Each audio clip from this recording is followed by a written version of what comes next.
हर एक के जीवन में दुख है,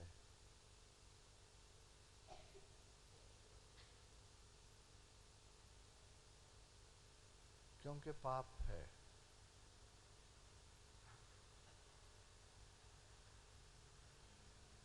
हर दुख का बीज पाप है।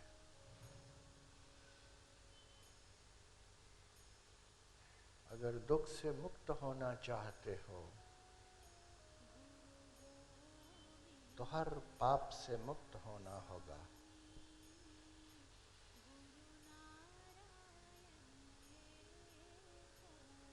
मेरे देखे विचार मात्र पाप है।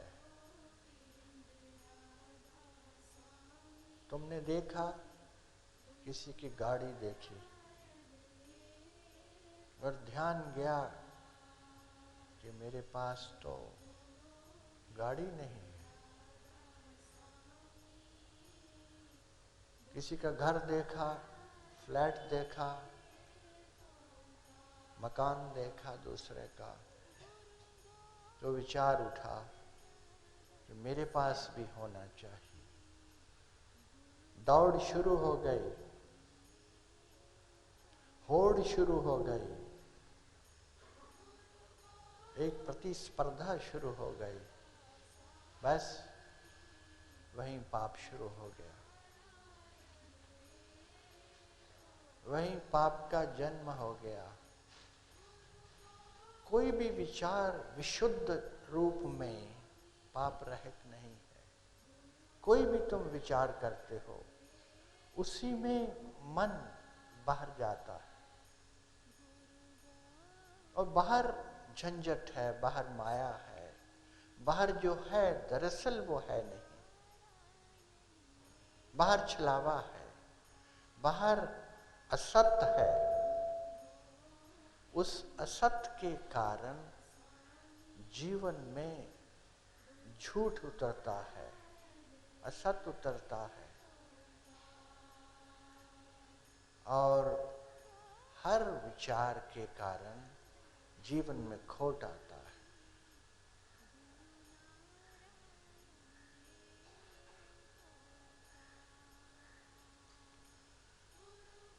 तुम सोचोगे कि विचार नहीं करोगे तो काम कैसे चलेगा, तो तुम्हारे जीवन की गाड़ी कैसे चलेगी, कैसे तुम आगे बढ़ोगे, कैसे तुम शिक्षा पाओगे, कैसे तुम परिवार अपना बढ़ाओगे, कैसे तुम धन कमाओगे।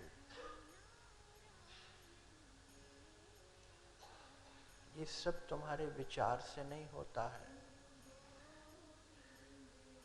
सोचिया सोच न होवे, जे सोचे लखवार। तुम लाख सोचते रहो, लाख विचार करते रहो, तुम्हारी नियति पहले से निश्चित है। विचार तुम्हारे जीवन में रुकावट डालते हैं, बंधन बनाते हैं। इसीलिए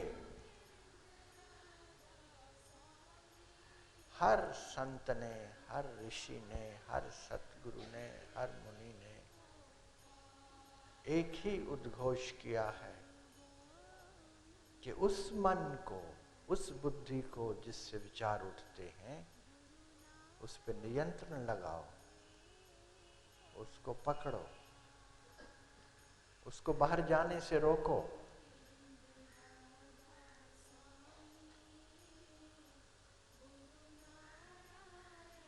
विचारों से मुक्त होने के बहुत से रास्ते हैं, बहुत से मार्ग हैं। सिमरन सबसे पहला मार्ग है। ध्यान, नाम का सिमरन, सतगुरु के स्वरूप का ध्यान, या जो भी तुम्हारा इष्ट है उसका ध्यान। स्वाध्याय, जिसको ज्ञान का मार्ग कहते हैं।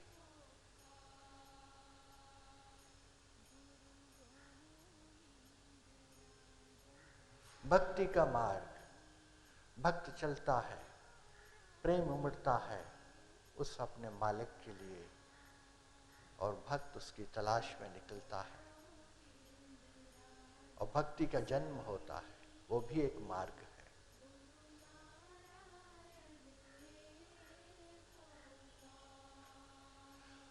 और निष्काम कर्मयोगी अपने कर्म मार्ग पर अग्रसर होता है, वो भी पा लेता है, वो भी निर्विचारिता को पा लेता है, वो भी उस अवस्था को पा लेता है जिस अवस्था में पाप नहीं होता, पुण्य ही होता है।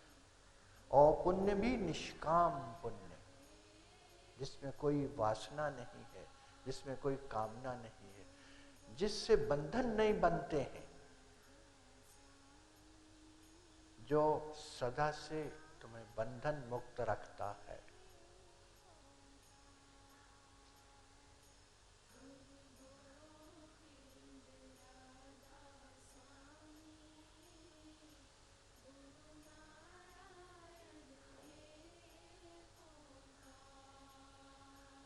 सबसे आसान मार्ग सिमरन का मार्ग है,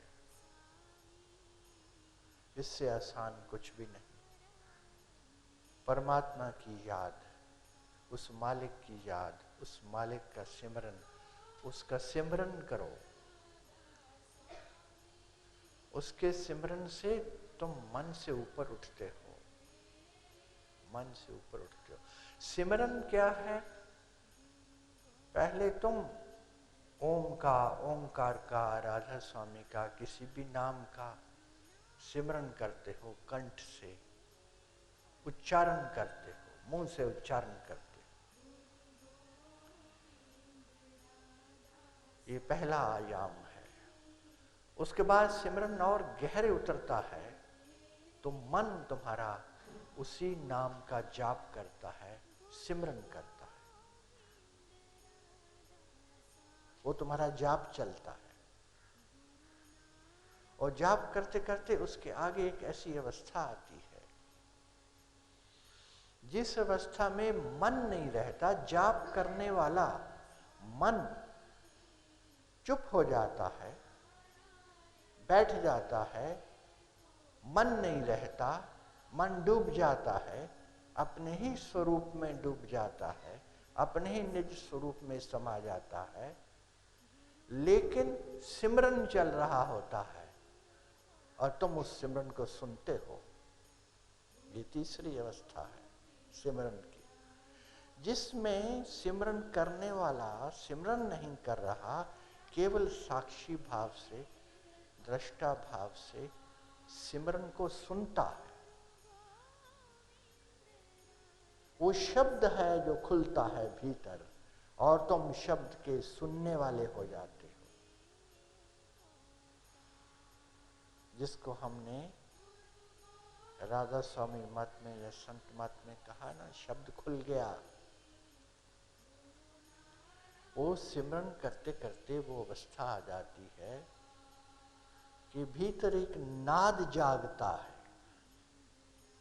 एक नाद उठता है भीतर।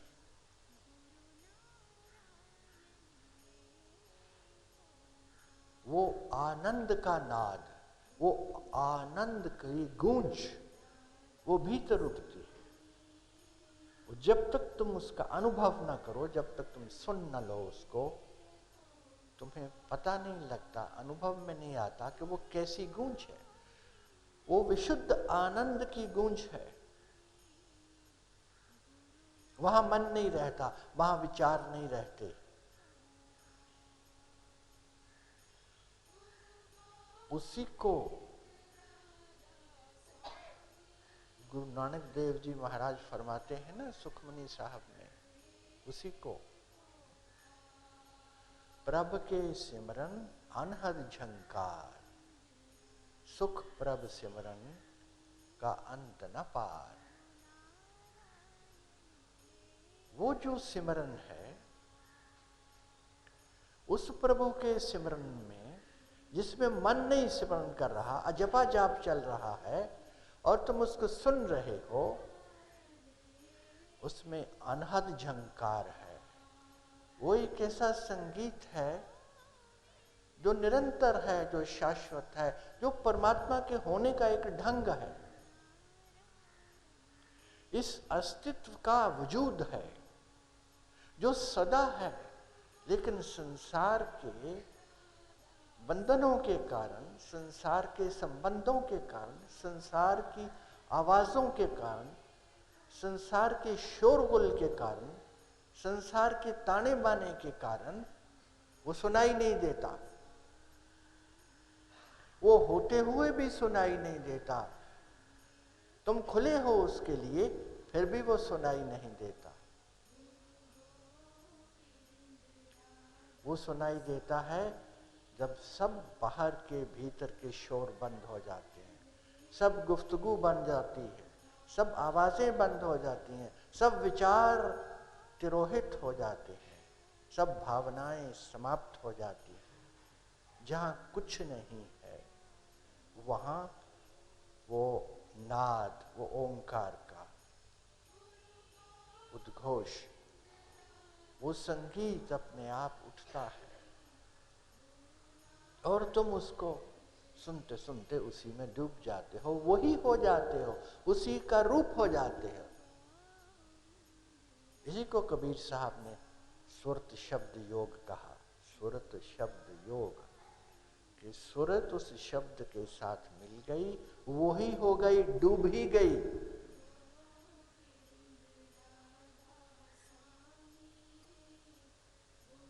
वो सुनते सुनते सुनते सुनते, वो सुनते सुनते वही रूप हो गई।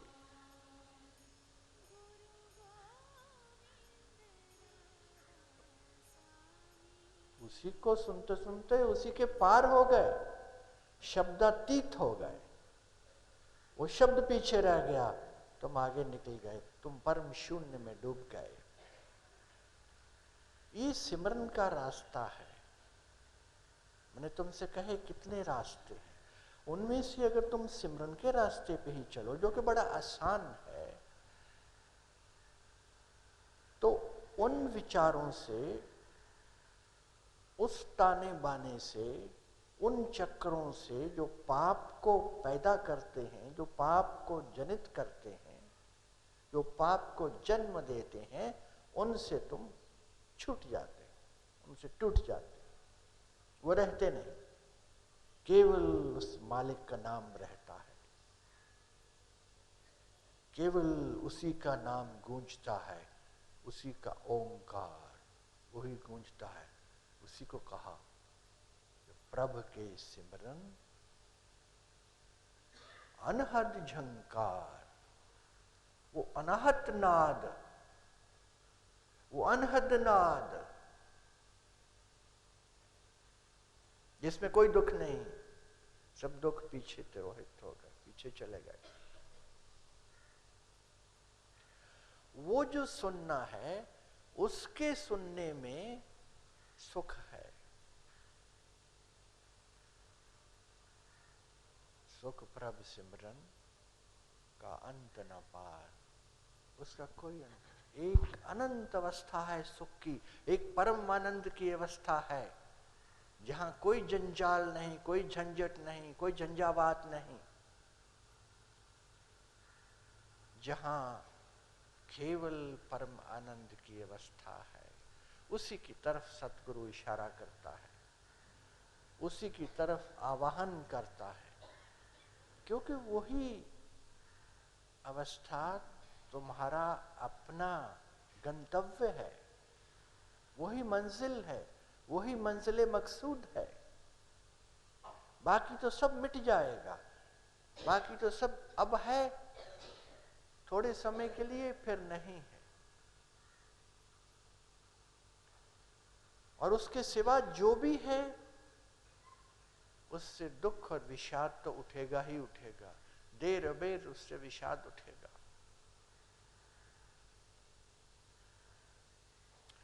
उसी को सुनना दरअसल सिमरन है।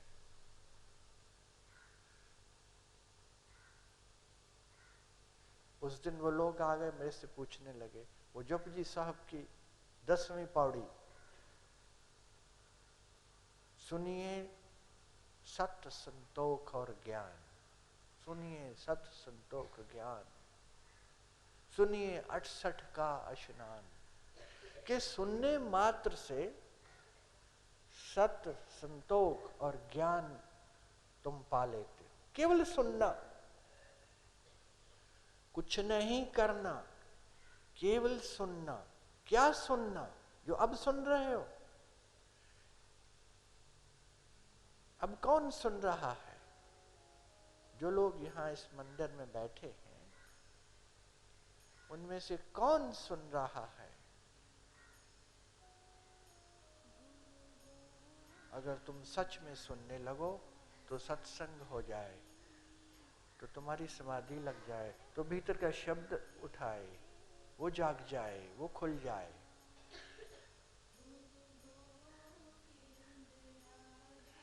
तुम कानों से सुनते हो, ज्यादा से ज्यादा बुद्धि से सुनने लग गए। उसमें भी विश्लेषण है, उसमें भी प्रश्न है, उसमें भी वाद विवाद है, उस सुनने में भी वाद विवाद है। तुम प्रश्न उठाते हो।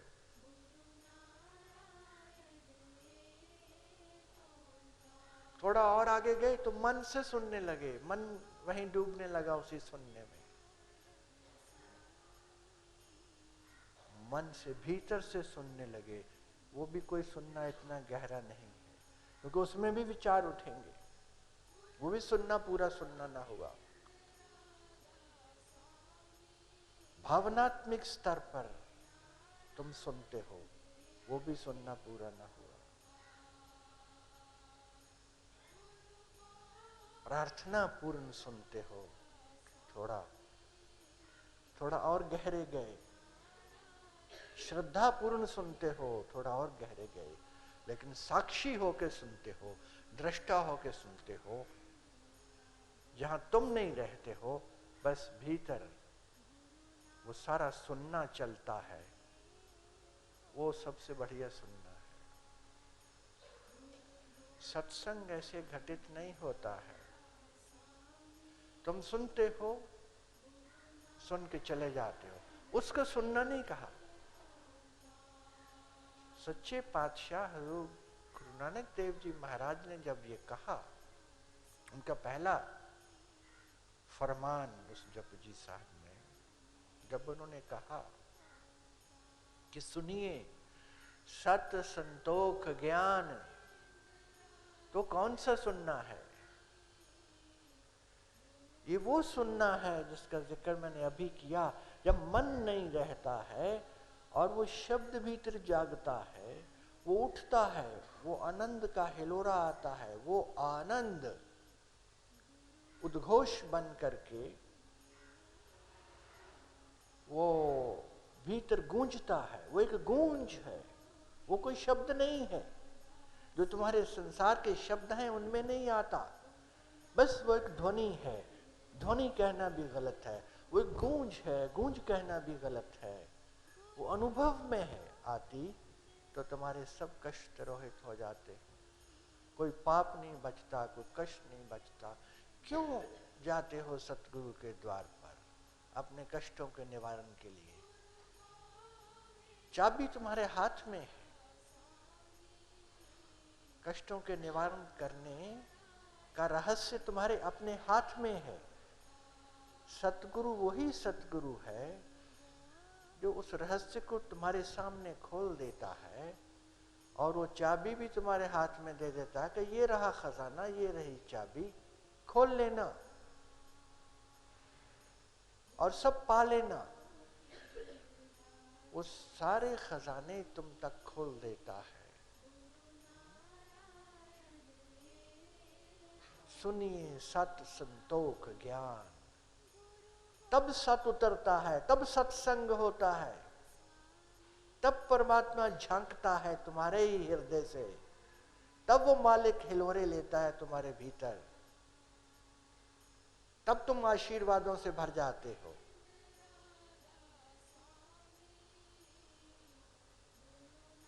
सत उतरता है, संतोख, संतोष, धैर्य, ऐसा ठहर जाता है चित्त, ऐसे स्तब्ध हो जाते हो तुम कि जैसे सर्दियों में चलता हुआ दरिया रुक जाता है, थम जाता है, जम जाता है। बर्फ हो जाता है।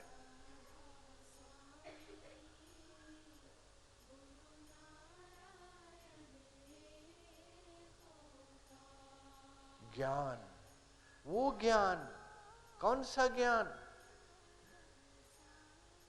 कौन सा ज्ञान? उपनिषद इसका उत्तर देते हैं कि किस ज्ञान की बात कर रहे हो? ये तुम्हारे किताबी लफ्ज़, इनमें लिखी हुई लंबी लंबी बातें, तुम्हारे टेलीविजन, तुम्हारे वीडियोस, ये भरा है इंटरनेट सारे ज्ञान से, ये भरे हैं पुस्तकालय सारे ज्ञान से। उनमें ज्ञान नहीं है। हाँ, कई बार ज्ञान की तरफ इशारे हैं, ज्ञान को इंगित कर रहे हैं, तुम्हें रास्ते बताते हैं, लेकिन वो ज्ञान नहीं है। जब तक उस मंजिल पे न पहुंच जाओ, कोई ज्ञान नहीं है। ज्ञान का अर्थ है आत्मज्ञान, जिसके जान लेने से सब जाना जाता है। मिट्टी के ढेले का ज्ञान हो जाने से उस मिट्टी से बने हुए सभी बर्तनों का ज्ञान हो जाता है। स्वर्ण का, सोने का ज्ञान हो जाने से उससे बने हुए सारे जेवरों का ज्ञान हो जाता है। ऐसा वो आत्मज्ञान है कि उस आत्मज्ञान के होने से परमात्मा जाना जाता है। परमात्मा के बनाने वाले, उसके द्वारा बनाए गए सारे संसार का ज्ञान हो जाता है, सारी सृष्टि का ज्ञान हो जाता है, सारे ब्रह्मांड का ज्ञान हो जाता है। तुम ज्ञानियों के ज्ञानी बन जाते हो, तुम प्रज्ञावान हो जाते हो, तुम स्थित प्रज्ञ हो जाते हो, जिसको भगवान कृष्ण गीता में कहते हैं स्थित प्रज्ञ तदा उच्यते। वो स्थित प्रज्ञ है जिसमें सत है, संतोख है, ज्ञान है। वो ज्ञान। सुनिए 68 का स्नान। कहां दौड़ते रहते हो स्नान करने के लिए? कोई किसी सरोवर में जा रहा है, कोई किसी तालाब में जा रहा है, कोई किसी गंगा के किनारे नहा रहा है, कोई किसी तीर्थ स्थान पे गया है, कोई किसी संगम पे बैठा है समाधि लगाए। सबसे बड़ा स्नान, सबसे ऊंचे तीर्थों का स्नान तो तब घटित होता है जब तुम वो सुनते हो। सुनिए 68 का स्नान। 68 तीर्थों को कहा धरती पर हैं। ऐसे तो तीर्थ ही तीर्थ है। तुम्हारे शरीर में हर बिंदु तीर्थ है तुम्हारा। अगर उसमें ऊर्जा है तो वो तीर्थ स्थान बन जाता है। उस सुनने में सारे तीर्थ आ गए, सारे तीर्थंकर आ गए। उस सुनने में सारी उपलब्धियां आ गई, सारे ज्ञान, सारे सत आ गए।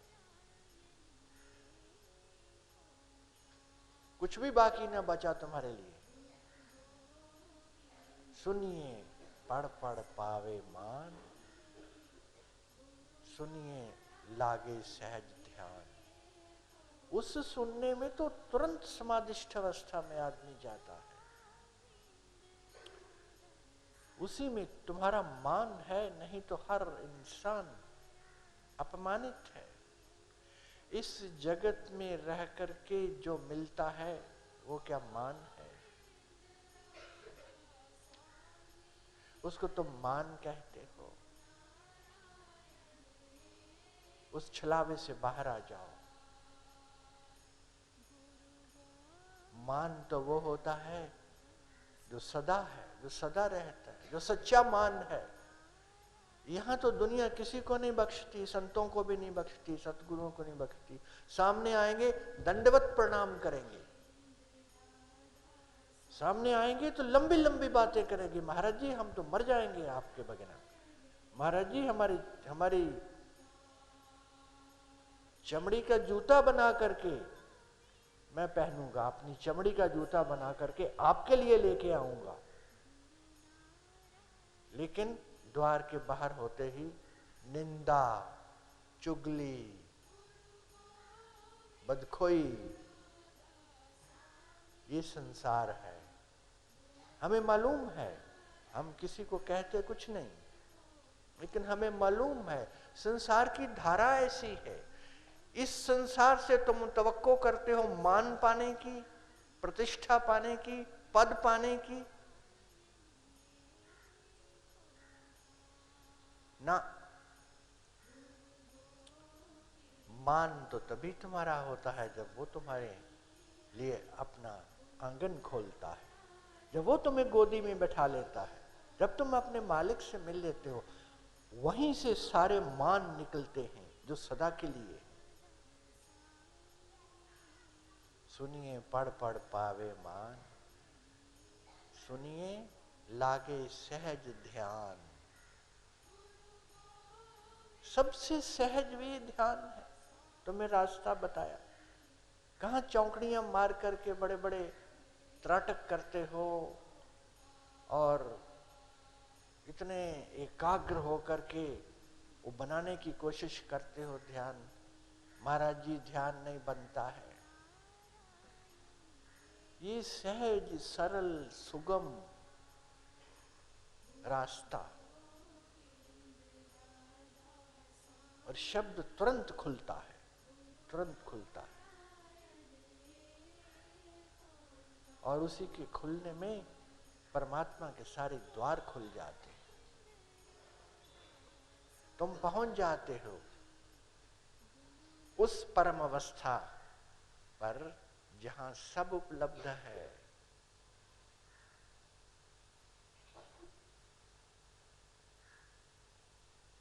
नानक भगता सदा विकास, नानक भगता सदा विकास।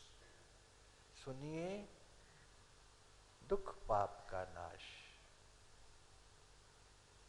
उस सुनने में न दुख है न कोई पाप होगा। दरअसल दुख कुछ भी नहीं, मैंने तुम्हें बताया, पाप की ही छाया है। पाप ही बीज है दुख का। तो पाप ही ना रहा तो दुख कहां रहेगा? न दुख है न पाप है उस सुनने में, उस शब्द के सुनने में। ये जो यहां बोला जा रहा है तुम सुन रहे हो, इस सुनने में नहीं, इस सुनने में भी घटित हो सकता है अगर तुम ठीक से सुन रहे हो। इस सुनने में भी वो घटना घट सकती है, वो परम घटना। अगर तुम मुकम्मल तौर पे यहां बैठे हो, अगर सब पीछे छोड़ के आए हो, सारे विचार, सारे झंझटें, सब कुछ उतार के आए हो बाहर, और खाली होकर के, निमित्त होकर के, समर्पित होकर के, पूर्ण श्रद्धावान बनकर अगर तुम आए हो। श्रद्धावान लभते ज्ञानम, उसी श्रद्धावान को ज्ञान प्राप्त होता है, वही सत को प्राप्त होता है, वही दुखों के पार जाता है। नानक भगता सदा विकास। और ऐसा ही भक्त जन उस आनंद को पाता है, वो उस परम आनंद को पाता है जो सदा बढ़ता है। वो आनंद फैलता ही जाता है, उसका विकास ही होता रहता है। वो हर पल आनंद, बड़ा आनंद, बड़ा आनंद, बड़ा आनंद। वो आनंद कभी दुख में नहीं ले जाता, वो आनंद सदा परम सुख देता है, हर पल, हर घड़ी।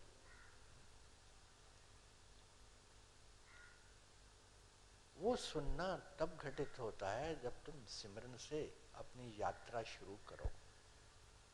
सिमरन। दुखिया सब संसार है, सुखिया वही जो नाम आधार। सुख चाहते हो तो उस नाम की कमाई करो, उसी को सिमरन कहा है। सिमर सिमर भव तरना है, सिमर सिमर।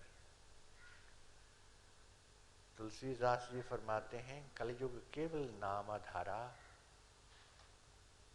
सिमर सिमर नर उतरे पारा। इस कलयुग में खास करके उन्होंने फरमाया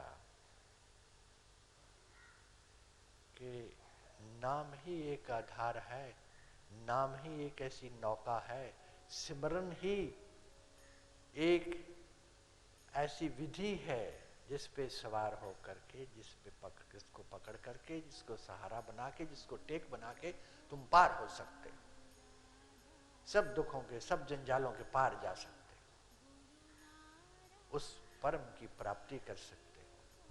सब कुछ प्राप्त हो सकता है एक से सब प्राप्त हो सकता है। तुझ चित आए महानंदा, जिस बिसरे सोई मर जाई। मौन मरना ही तो है। परमात्मा के नाम के बिना जो जीवन है वो मौत से भी बदतर है, मरघट है ये सारा संसार। समझो शमशान भूमि में खड़े हो, कभी भी विसर्जित हो जाओगे, हमेशा हमेशा के लिए। बचा वही है जो उसके साथ है, जिसको उसका आधार है, और उसके साथ चित्त जुड़ता है तो आनंद की लहर दौड़ने लगती है भीतर। वो आनंद जो आ जाए तो जाता नहीं है, उसके साथ चित्त लगते ही महा आनंद भीतर तुम्हारे हिलोरे लेने लगता है, महा आनंद जागने लगता है, महा आनंद में तुम डूबने लगते हो। तुम्हारी नदी सागर में डूबने लगती है, सागर नदी में आ जाता है, एक ही बात है, दोनों एक ही हो जाते हैं।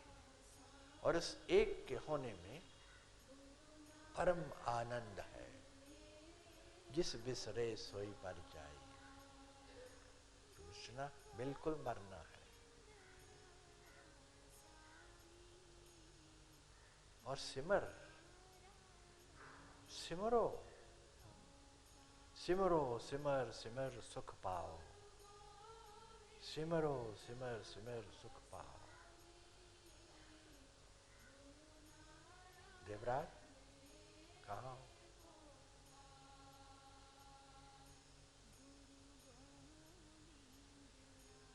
सुखमनी साहब, जो सुख का खजाना है, जो सुख की मनी है, वो शुरू ही यहीं से होता है।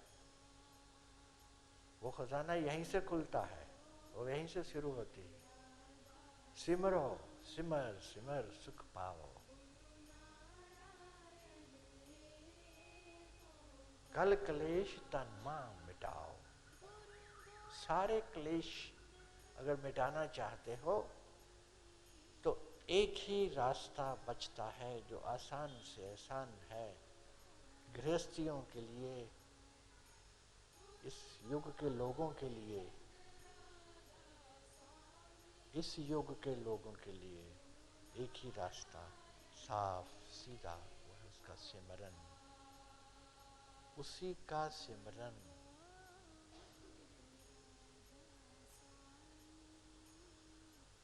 कबीर साहब कहते हैं ना, ये संसार सकल है मैला, राम कहूं तो सूचा।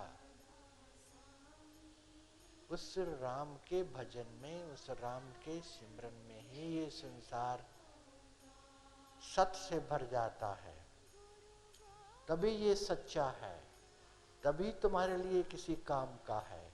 नहीं तो ये मैला है, सकल है मैला, पाप से भरा है, मैल से भरा है, दुर्गंध से भरा है, कठिनाइयों से भरा है, दुखों से भरा है। सुख की सुगंध तभी उठेगी, तभी आएगी, अगर तुम सिमरन करते करते करते करते वो भीतर डूब जाओ उसमें जिसको तुम सुनते हो। और वो सदा है, और वो सदा है, सदा वो भीतर है, तुम्हारे अंदर है। ये सतगुरु तुम्हें बार बार इसकी शिक्षा देता है। सतगुरु स्वरूप भगवान कृष्ण भी तो अर्जुन से यही मत्था पाची करते रहे।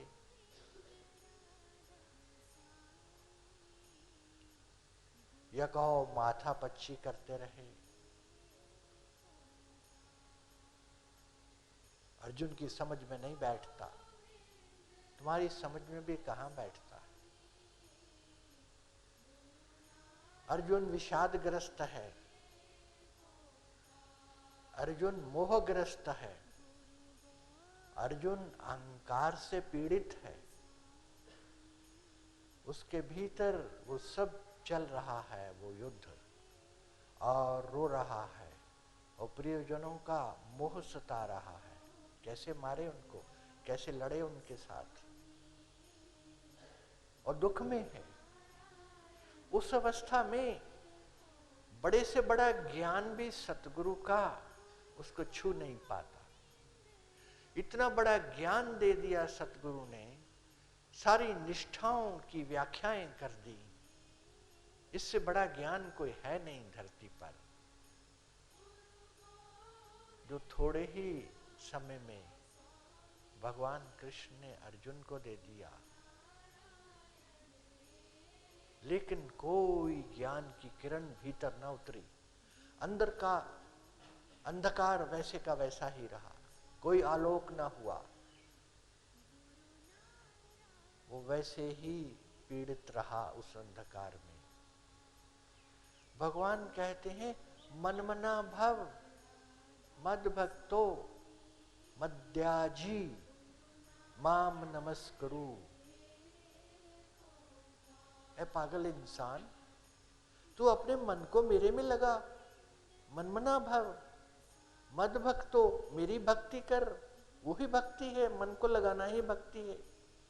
मद्याजी, मेरी अर्चना ही कर दे, मेरी पूजा ही कर दे, मेरी और प्रार्थना ही कर दे।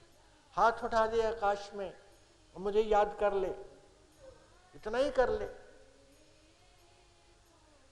माम नमस्करु, नहीं तो मुझे नमस्कार ही कर दे। तुम्हारे नमस्कार कहाँ पहुंचते हैं? कभी उसके चरणों तक तो पहुंचे नहीं। तुम सतगुरु को नमस्कार करते हो, क्या तुम्हें मालूम नहीं तुम क्या करते हो? क्यों धोखा देते हो अपने आप को?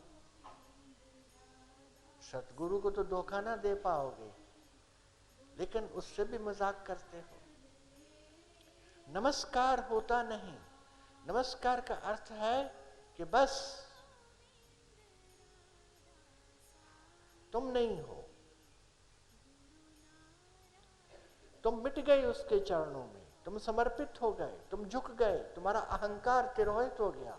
अगर अहंकार बाकी बचता है तो नमस्कार नहीं है वो,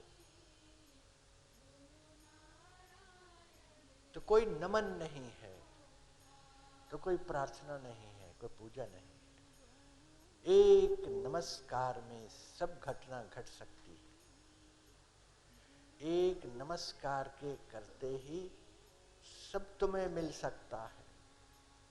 कितनी घटनाएं मैंने सुनाई हैं कि मंदिर में गए हैं, बस एक ही बार पुकारा है परमात्मा को। वो पुकार इतनी गहरी थी, वो रोम रोम से उठी थी, वो भीतर के अंतरतम से उठी थी, आत्मा उससे जुड़ी थी। वो एक ही पुकार काफी थी, एक ही बार पुकारा, बस पहुंच गए, वहीं पहुंच गए, तुरंत यात्रा पूरी हो गई। यात्रा तो है ही नहीं इस सफर में, वहीं खड़े हो। माँ में वैश्यसी सत्यम ते प्रति जाने प्रियो से ही मेरे। माँ में वैश्यसी युक्त वैव आत्मानम, युक्त वैव आत्मानम, युक्त एवं आत्मानम मत परायण। बार बार बार बार कहते हैं तुम मेरे परायण हो जा। किस संसार की परिक्रमा कर रहे हो, किसके इर्द गिर्द चक्कर लगा रहे हो? ये सब चक्कर जीरो हो जाएंगे, इन चक्करों का कोई मूल्य नहीं है। अंत तो गत्वा ये चक्कर तुम्हें ही चक्कर में डाल देंगे।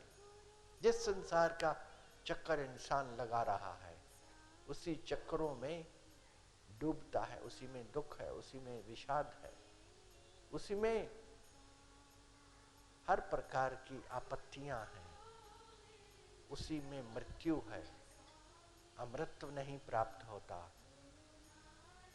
और सतगुरु एक ही बात कहता है कि तुम वो संसार का चक्कर छोड़कर तुम केवल मेरी परिक्रमा कर ले।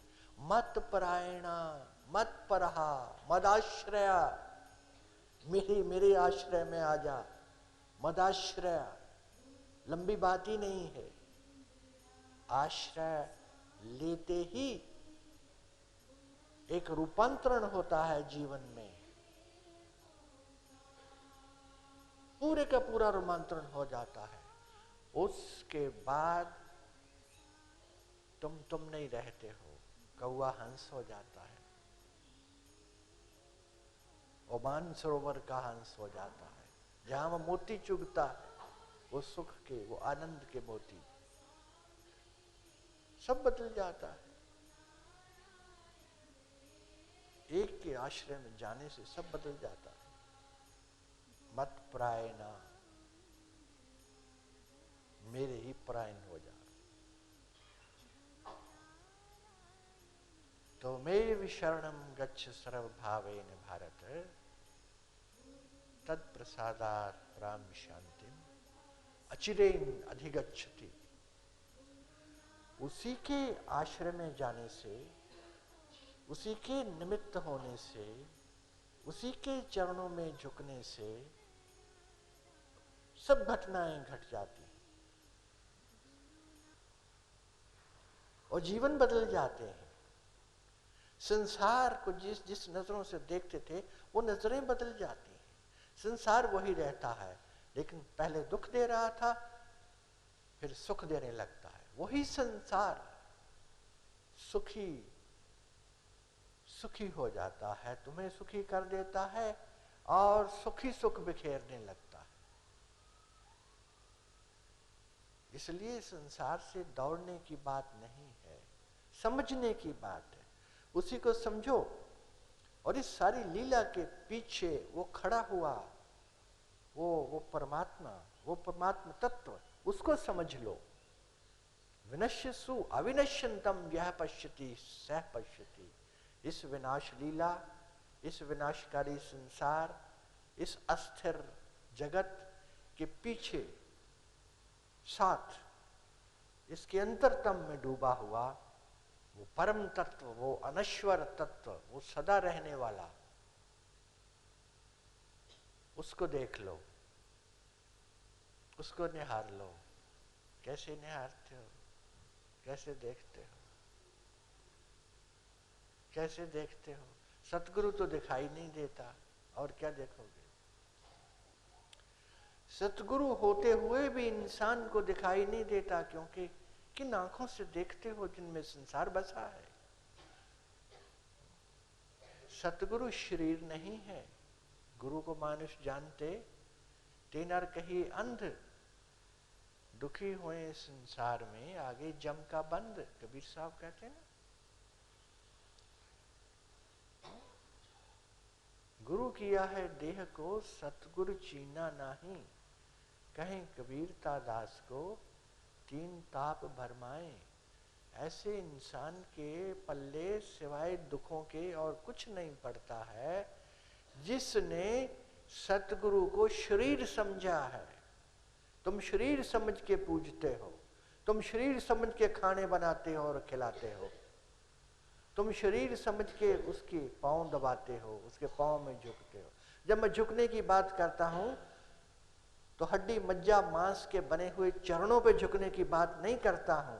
समझो कुछ, सतगुरु क्या है? सतगुरु को नहीं समझते। कैसे जाएं भव पार? अगर सतगुरु को देह समझा है तो दुखों से छुटकारा कैसे होगा?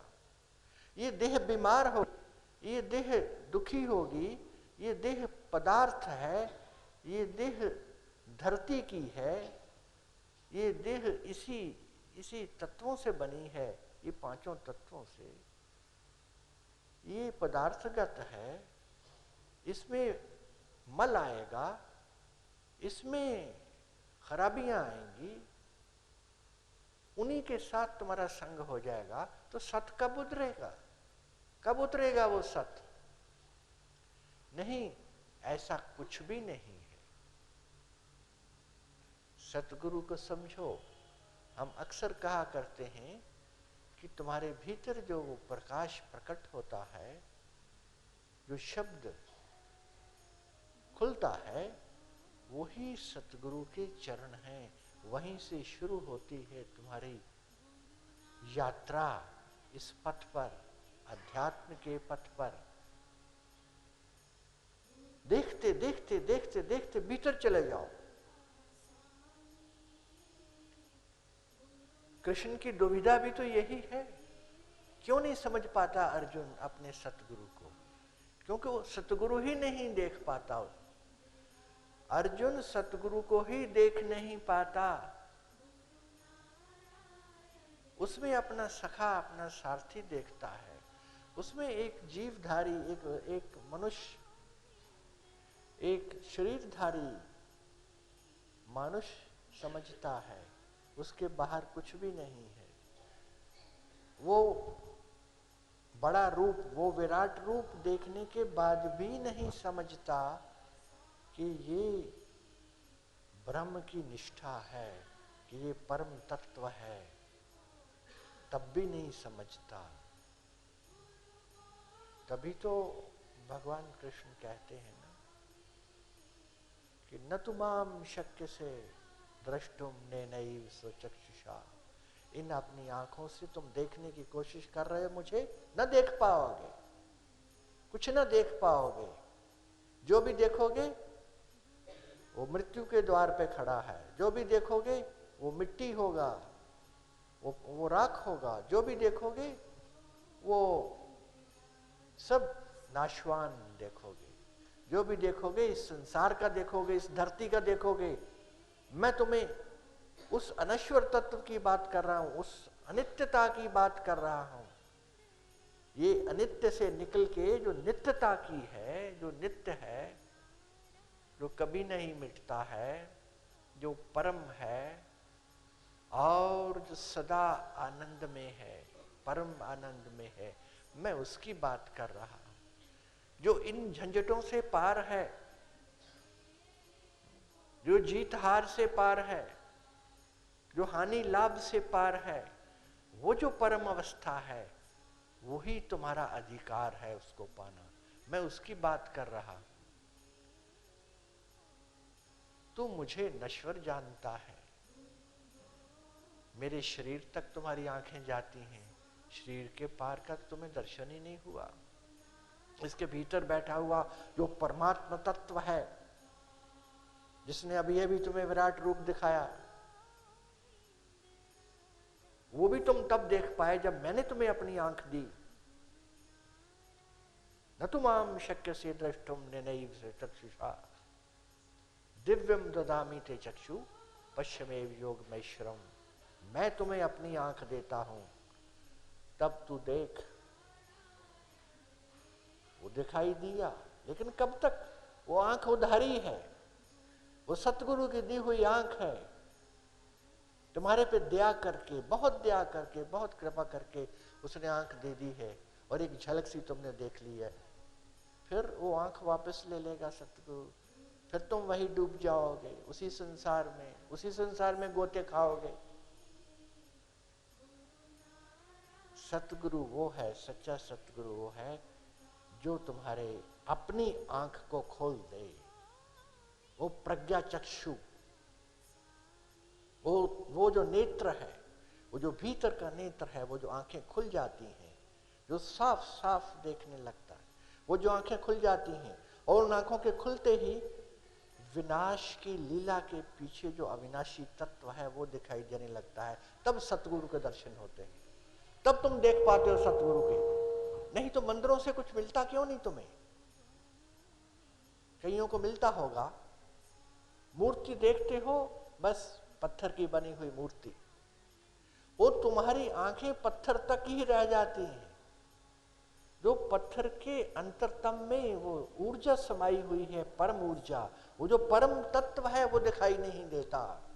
इसलिए तुम देवी के मंदिर में जाते हो, देवी के दर्शन किए बिना चले आते हो। वो उसके दर्शन करके आ जाते हो। वो क्या है? पिंडी के दर्शन करके आ जाते हो। वो पिंडी तो बड़ा सुंदर शब्द तुमने चुन लिया, एक पत्थर ही तो है। उसका दर्शन करके शिवालय जाते हो, क्या देखते हो? बर्फ का बना हुआ शिवलिंग या पत्थर का बना हुआ शिवलिंग, किसी भी पदार्थ का बना हुआ शिवलिंग, उसको देख करके आ जाते हो, मत्था टेक के आ जाते हो कि बस ठीक है, पहुंच गई हमारी अरदास, पहुंच गया हमारी प्रार्थना, मिलाए हम परमात्मा से। बड़े झूमते हो, बड़े खुश होते हो। वो खुशी तुम्हारे अपने मन की है, वो वातावरण की है, वो शुद्ध हवा की है, वो शुद्ध पहाड़ों की है। तुमने एक्सरसाइज की है, तुम गए हो वहां, चल के गए हो, उन सब ने तुम्हें प्रसन्नित किया है, प्रफुल्लित किया है, तुम आनंदित हो। परमात्मा से मिलना नहीं हुआ है। परमात्मा से मिलना तो तब होता है जब उस पिंडी के पीछे की जो ऊर्जा लेकर के, वो देवी का अपना रूप है जो सदा है, जो तुम्हारे भीतर भी है, तुम्हारे बाहर भी है, उसको जब तुमने नहीं देखा, जब तक उसके दर्शन जब तक नहीं किए, तब तक कुछ भी नहीं है। और याद रखना, वो दर्शन तब होते हैं जब तुम आंखों से नहीं देख रहे होते। आंखें देखते देखते भी एक दृष्टि जाग जाती है जो आंखों के पार की है, जो बाहर की आंखों के पार की है, जो भीतर की दृष्टि है। उस दृष्टि में देवी के भी दर्शन है, उस दृष्टि में भोलेनाथ के भी दर्शन है, सबके दर्शन है। जहां तुम जाओगे वहां तुम दर्शन पालोगे, ना भी जाओगे जहां बैठोगे वहीं दर्शन हो जाएंगे, अगर दृष्टि ऐसी है तो। नहीं तो आदमी चूकता जाता है, चूकता जाता है, जाता है मंदिरों में, बस एक औपचारिकता है, एक फॉर्मेलिटी है, एक रूटीन बन गया है। मत्था टेको, फूल चढ़ाओ या पैसे चढ़ाओ, कुछ दो, प्रसाद लो, चले जाओ। वो औपचारिकता, वो रूटीन, वो रिचुअल, वो क्रियाकांड बन गया। सारी पूजाएं, सारी प्रार्थनाएं इंसान की मंदिरों, मस्जिदों, गुरुद्वारों में क्रियाकांड बन के रह गई और बाहर बाहर की है। और वही क्रियाकांड इंसान सतगुरु के द्वार पर भी ले आता है। जाते हो सतगुरु के पास, दूर दूर जाते हो, कभी ब्यास जाओगे, कभी हुशियारपुर जाओगे, कभी वो आगरा जाओगे, या बहुत से स्थान हैं, हम तो गिन भी नहीं पाते, इतने स्थान हैं। जगह जगह जगह जगह सतगुरु बैठे हैं और तुम उनके दर्शनों को जाते हो, चूक चले आते हो, चूक के आ जाते हो, वो दर्शन नहीं हो पाते। क्योंकि जिन आंखों में भरा है संसार, भरी है माया, भरे हैं क्रोध, लोभ, मोह, ईर्ष्या, जिनमें भरी है नकारात्मकताएं, जिनमें भरी है संसार की धूल और मिट्टी, उन आंखों से न देख पाओगे। वो आंख सतगुरु ही देता है, उसकी कृपा से, उसकी अपार दया से वो आंख तुम्हें मिलती है, तो ही तुम देख पाते हो।